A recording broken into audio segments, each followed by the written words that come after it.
Bassirou Diomaye Diakhar Faye a nommé par décret numéro 2026-1129 du 25 mai 2026 le Premier ministre de la République du Sénégal. Monsieur Ahmadou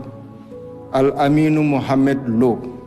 est nommé Premier ministre de la République du Sénégal. Monsieur Ahmadou Al-Aminou Mohamed Lo,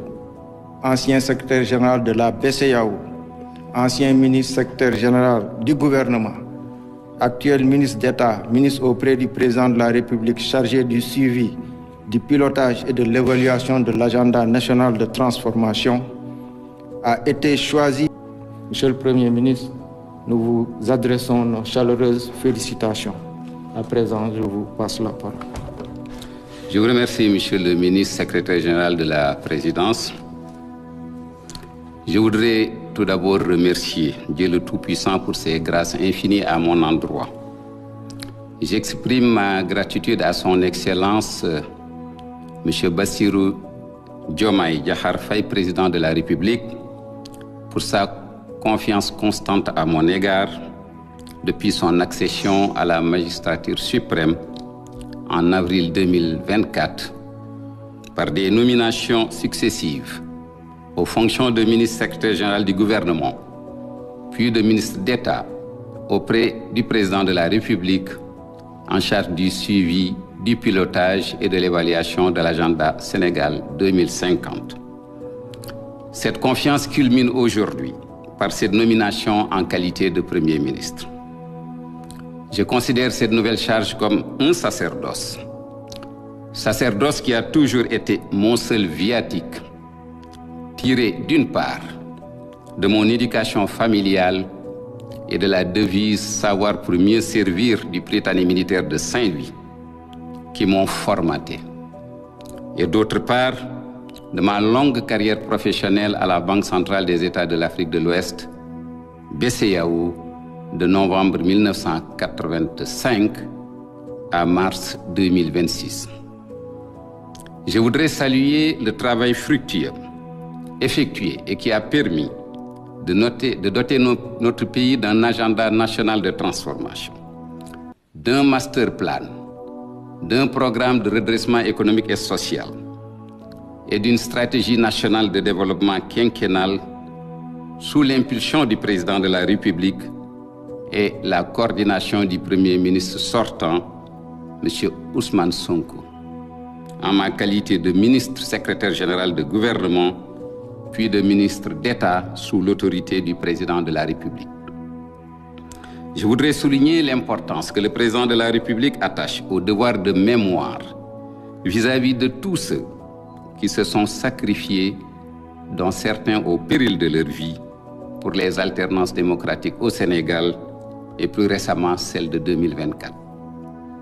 Je démarrerai ma mission sur une bonne base, à savoir les réalisations du gouvernement sous les orientations du président de la République, notamment dans la déclinaison et la mise en œuvre de la vision Sénégal 2050, la reddition des comptes et divers autres domaines maintes fois rappelés en Conseil des ministres et lors des interventions solennelles de M. le Président de la République. En ces moments cruciaux de la nation, de la vie de la nation, nous devons tous être conscients du contexte d'urgence dans lequel se trouve notre pays, notamment la situation des finances publiques avec ses impacts sur l'économie, les impacts immédiats de la crise du Moyen-Orient sur les prix des produits énergétiques et ce retardé mais manifeste sur beaucoup de produits, les tensions récurrentes sur le front social dont la source est assurément cette situation financière difficile. Et enfin, l'environnement sécuritaire sous-régional délétère. Je rappelle que toutes les orientations de politique publique obéissent à un seul référentiel, l'agenda Sénégal 2050, dont la vision est un Sénégal souverain, juste et prospère, ancré dans des valeurs fortes. La mise en œuvre de cet agenda s'appuie sur un nouveau paradigme, l'exigence d'avoir un impact au travers des axes prioritaires suivants. Premièrement, il nous faut résoudre les difficultés des Sénégalais. Deuxième axe, le Djoub Djoubal Djoubanti dans toutes ses composantes, qu'elles soient sociales, territoriales, comme pour la gouvernance. Et enfin, la souveraineté économique, géostratégique et culturelle. Le Sénégal est à un tournant. Cela appelle à une mobilisation de la nation autour de cet agenda. Sénégalais d'ici et d'ailleurs, jeunes, femmes, ruraux, citadins, société civile, autorités religieuses et coutumières. Tout ceci se fera avec l'exigence de maintenir notre engagement africain et notre label d'une référence en Afrique en matière de cohésion nationale et de défense de la démocratie. Il ne s'agit point d'un changement de cap dans les engagements de transformation systémique du Sénégal. C'est plutôt un changement de méthode dans la cohérence institutionnelle et de l'action gouvernementale voulue par le chef de l'État, en veillant à la fidélité aux engagements du projet, impulsé par tous ceux qui se sont mobilisés autour du programme Diomaye Président avec comme socle le PASTEF. Je voudrais par ailleurs rassurer le secteur privé local, les partenaires techniques et financiers et les investisseurs étrangers. Le Sénégal est un pays sûr et fiable et entend le rester. Cette charge de conduite et de coordination de l'action gouvernementale que j'ai acceptée avec humilité, mais détermination, repose sur la conviction fondamentale que seuls les intérêts du pays ont toujours guidé les décisions du président de la République dans la marche de l'État. Je termine mes propos en réitérant au président de la République et en formulant l'engagement solennel d'inscrire mon action de conduite et de coordination de l'action gouvernementale dans la loyauté vis-à-vis de son autorité, conférée par le peuple sénégalais et les intérêts ultimes de ce peuple. Je remercie mes parents, mon défunt père, paix à son âme, et ma mère pour les valeurs qu'ils m'ont inculquées de servir dans l'humilité et la conviction de nos responsabilités devant Dieu. Dieu qui dit ceci: et craignez le jour où vous serez ramenés vers Allah. Alors chaque âme sera pleinement rétribuée de ce qu'elle aura acquis et ils ne seront point lésés. Je sollicite vos prières, que Dieu veille sur le Sénégal et ses dirigeants. Salaamu aleykum mbokk yi. Dama bëgg li may njëkke mooy sant Yàlla ci xéewal yi ma defal. Di sant président de la République Bassirou Diomaye Diakhar Faye pour kóolute gi nga xam ne moom la def ci sama man mi depuis ñu teg ko ci kanamu réew mi. Def na ma fi ministre secrétaire général du gouvernement, defaat ma ministre d'État bi nga xam ne moo yore li ñuy wax agenda national de transformation, mooy gis-gisam bi mu gis pour nu ñuy soppee Sénégal ñaar fukki at ak juróom yi di ñëw. Kóolute googu nag coppaangol ga mooy tey nii bi ma defee ma nekk njiitum jëwriñu réew mi di premier ministre. Aw sas la waaye sas la woo xam ne dama koo jàppe ne loo xam ne sas woo war a jàpp, ndax man sasama sa nekk li nga xam ne moo nekk ci sama biir liggéey, ndax sas woowu maa ngi ko jëlee ci yar gën ma yare ci sama biir kër. maa ngi ko jëlee tam ci école bi nga xam ne muy Prytanée militaire de Saint-Louis, nga xam ne ñoom seen bàkk lan la mooy wut xam-xam pour mën a nekk koo xam ne da ngay nekk jëwriñ ci réew mi, da ngay nekk koo xam ne soxla sa réew mi la tax a jóg. sas woowu tam ni nga xam ne jàppe naa ko mooy ne am naa ñeent fukki at yoo xam ne def naa ko banque centrale. ci loolu nag laay yanoo yan gii ñu ma teg tey. ma bëgg nag sargal rafetal liggéey bi nga xam ne def nañ ko ñaari at yu weesu yi nga xam ne moo tax ñu am li ñuy tuddee agenda national de transformation téere boobu ñu tabax président de la république fësal ko octobre 2024 ñu defar fi master plan muy yoon wi nga xam ne jàpp nañ fukki at yi di ñëw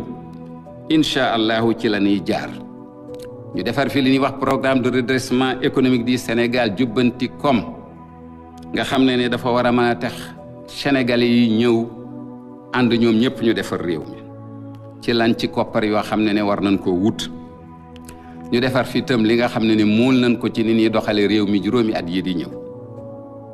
loolu lépp nag ñu ngi ko def ci loo xam ne président de la république moo ko sumb moo ko digle ba pare dénk ko premier ministre bi nga xam ne moo fi newoon di Ousmane Sonko mu daal di koy doxal te man la ma ca liggéey mooy ne liggéey naa ko premier ministre Ousmane Sonko nekkoon ministre secrétaire général du gouvernement après nekk ministre d'État nekk ci keppaaru président de la république dama bëgg nag fësal li nga xam ne président de la république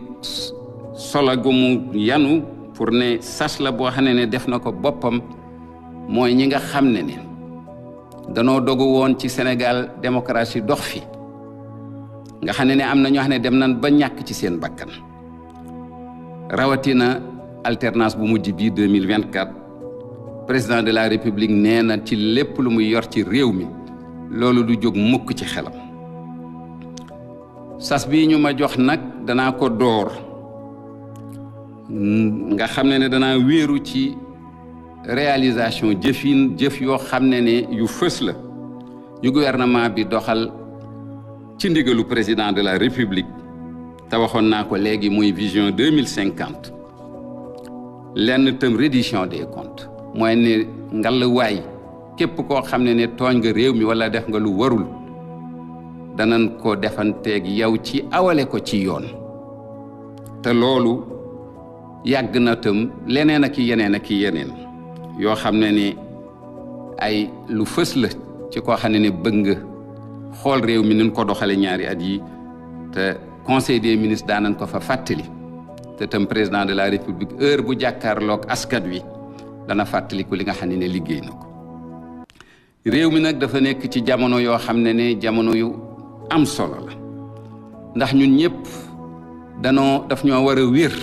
ñu def ko ci sun xel ñu koy nelawe bu ñuy gént sax ñu koy génte bu ñuy yeewu ñu koy yeewoo mooy ne am na yu bari yu jàmp yu nekk ci réew mi mel na ne kopparu réew mi ñëpp xam nañ ne koppar yi ñu bàyyil ak ni mette nga xam ne bor yu metti lañ ñu bàyyil te loolu am na jeexintal ci koom-koom bi am na jeexintal ci nit ñi ñu xam ne tam fële di Moyen-Orient guerre boobu am diggante Iran ak États-Unis ak Israël ay jeexintalam commencé na te mi ngi ñëw te loolu dana laal lépp loo xam ne mi ngi jëm ci courant ak lépp lu jëm ci essence ak gasoil dana laal tam njëgu produit yu bëri loolu nan xam ne dëkk yëpp laal na leen ñun nag danañ jéem suñ kéemtalaay kattan ak président de la république noo xam ne danañ wàññi li mu war a mën a laale waa Sénégal et xam nañ ne tam jafe-jafe yi nga xam ne am na ci front social bi ak syndicat yi ak li nga xam ne ñu ngi koy laaj gouvernement bi def na ci lam ca war a def waaye situation bi nu am ci koppar réew mi moo tax lañ ca bëgg a def lépp defuñu ko loolu tam nan koy bàyyi xel ñu bàyyi xel tam li ñu wër ci dëkk yi rawete na ci penku bi nga xam ne situation bu mettee nga fa loolu lépp day mbir yoo xam ne waa Sénégal buñ ko jàppee waratun tal leneen lu dul géewoo ci li nga xam ne jàmp-jàmp yooyu mi ngi sunu wet may fàttali ne lépp lu ñuy doxal ci réew mi ci vision Sénégal 2050 lañ koy jëlee mooy gis-gis boobu nga xam ne président de la république moom la bëgg sénégalais yi fileeg 2050 mooy fileeg ñaar fukki at ak ñeent mu nekk li nga xam ne mooy leeral sunu yoon li nga xam ne suñ jëfi bis bu ne sunu jéego bu ne ci loolu lan ko war a def xalaat ko te loolu ñu fàttalike bàkk ba ca nekkoon mooy ne dañoo bëgg réew mu mënal boppam bëgg réew moo xam ne day yamale ñépp bëgg réew moo xam ne tam dana naat waaye boole ci tam sunu cosaan ak sunu aada ñu takku ba dëgër bañ cee bàyyi dara buñ ko mënul soqale agenda bi nag Sénégal 2050 bi ñu war a doxal gis-gis bu bees la ndax bari na ay plan yu fi aw bii nag ñetti kënu lan ko teg ñetti jën muy ñetti poto yu dëgër ba ca njëkk mooy fexe sénégalais yi seen jafe-jafe yi ñu faj ko ñaareel ba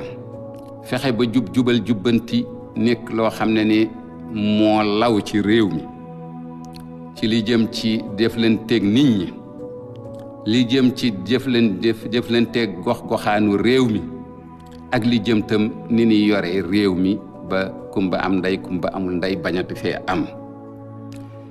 ñetteelu jën wi ñetteelu poto bi nga xam ne ci lañ ko nar a defare mooy moom sa bopp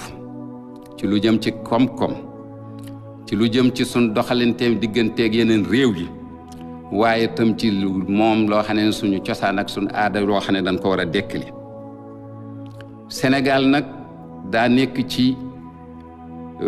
diggante boo xam ne diggante bu war a xool bu baax la loolu nag dama koy fàttali ñëpp danoo war a ñëw daje nekk benn mu nekk ñi nga xam ne ñi ngi ci fii biir réew mi ñu nekk bitim réew ndaw ñi jigéen ñi ñi nekk ci kaw gi ñi nekk ci taax yi ñi nga xam ne ñi ngi ci société civile ak sunu kilifay diine yi ak sunu kilifay aada yi ñun ñëpp danoo waroo ñëw géewoo réew mi pour que li ñu ci war a liggéey ñu liggéey ko loolu tam danañ ko def daal di yeesal sunu pas-pas ci li nga xam ne ni ñu ngi ko jëmale ci sunu yeneen dëkku Afrique te ñun danoo am bàkk ci Afrique bàkk ba mooy lan mooy jàmm ji am ci réew mi nga xam ne ni amul seetlu xeet amul seetlu cosaan amul seetlu lenn danoo ànd nekk benn leneen li tam mooy démocratie li mu jaral sénégalais ba du ci bàyyi dara loolu nag aw bàkk la wax ne am nañ ko bitim réew ñu ngi ñaan fii ñu toll ñëpp xam ne bàkk woowu tam nanu fexe ba dara du ca wàññeeku ndax Afrique nga ñuy xool waa àdduna ñu ngi ñuy xool lii président def nag du ne dafa bëgg changer yoon wan jëmoon ci li nga xam ne projet bi moo taxoon ñu fal ko déedéet daa bëgg changer doxalin rek mooy méthode ba daa bëgg tam mu am cohérence institutionnelle mooy lan mooy ne ku ci ne xam ka nekk ca sa kaw ak kan moo nekk ci sa suuf te lépp ànd ci worma mu bëgg tam gouvernement bi ni muy doxale liggéeyam nekk loo xam ne lu mucc ayib la loolu rek a tax président de la république lii mu joyanti ko waaye loolu nag du wàññi dara ci ni nga xam ne lu mu fasante wala nag réew mi fasante koog moom ci projet bi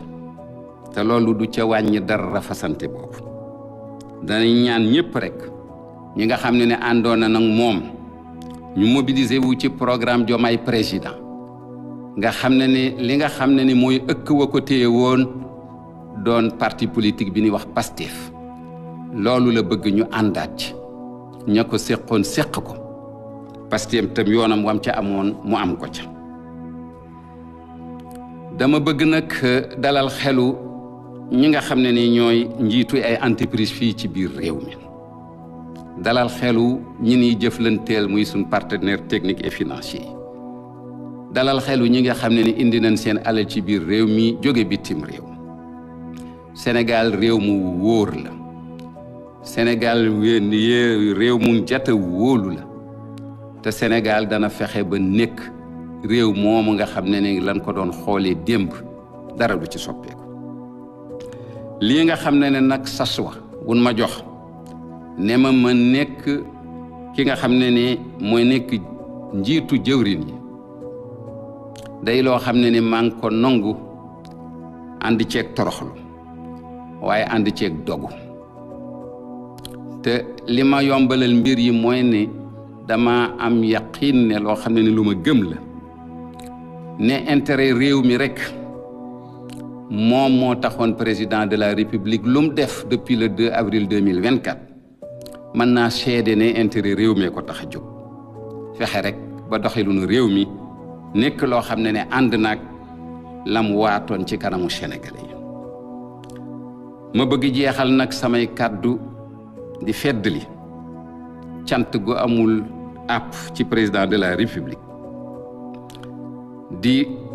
leen fësal sama dogu njëkk ci président de la république ne lépp lu may doxal lépp loo xam ne ne maa ngi ko yor ci kanamu jëwriñu réew mi danaa ko def ak li ñuy tuddee loyauté mooy ne defal ma def bàyyil ma bàyyi te loolu li ko yi réew mi jiital jox ko kàddu gi kàddu googu fileeg réew maa ngi koy wóolu ku nekk ci ginnaawam da nga ko war a defal li ci tegu tëm loolu lépp dañ koy def te am naa leer na ma ne ci intérêt réew mi ko tax a def may sant samay waajur sama baay bi nga xam ne ma nga tey àllaaxira ak sama yaay pour valeur yi nga xam ne moom lan ma nàmpatale nga xam ne ay valeur la yoo xam ne toroxlu la te mu wóor ñu ne ñu ëllëg dañu taxaw ci sunu kanamu biir ba borom